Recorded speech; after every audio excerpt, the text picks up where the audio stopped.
Flow Grown 420 says, if running back Omarion Hampton is available, should we draft him?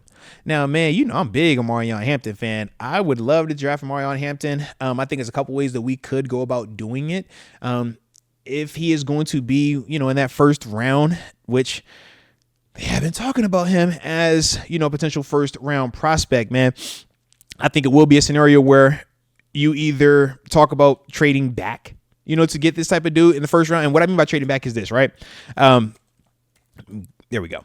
So when we talk about Omarion Hampton, right? If we don't want to take him at 21 because we don't think his value is at 21, but he's going to be on the board at 28, 29, maybe 30. Man, you trade back. And now you either pick up maybe a second round pick, right? Because we lost one of that with DK. Maybe you pick up an additional third round pick, right? I think of that. And that's the way that I would go about securing Omarion Hampton if the reports are what they're going to be. Him being a late first round type of dude, right?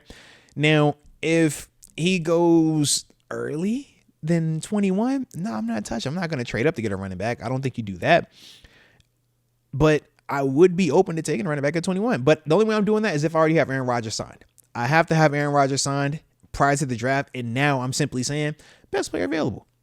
And if Omarion Hampton is sitting there at 21 and I'm looking at some of these other names, there aren't a lot of players that I'm just going to be head over heels, thinking are better players at their position. Not, that value. That position has more value. I ain't got time for that. Who can help me in 2025, in 2026? Who are those type of players? Omarion Hampton is that type of player. So to me, I'm like, yeah, if you're there at 21, all right, that's a legitimate convo. But me personally, I would prefer to be able to trade back and still get him and recoup that second or even add a third round pick. That's my mindset. But Omarion Hampton is definitely the back that I would take. I like him. I like him a little bit more than Travion Henderson. No disrespect, Mike Hood. I know how you feel about your Ohio State guys, all right? But to me, I think that Omarion's a little bit more shifty. I like his burst in the open field, and I just think that he's a little bit smoother, in terms of his style. Travion Henderson, I love watching him play as well. And, I'm like, if I can't get Omarion Hampton, give me Travion. All right.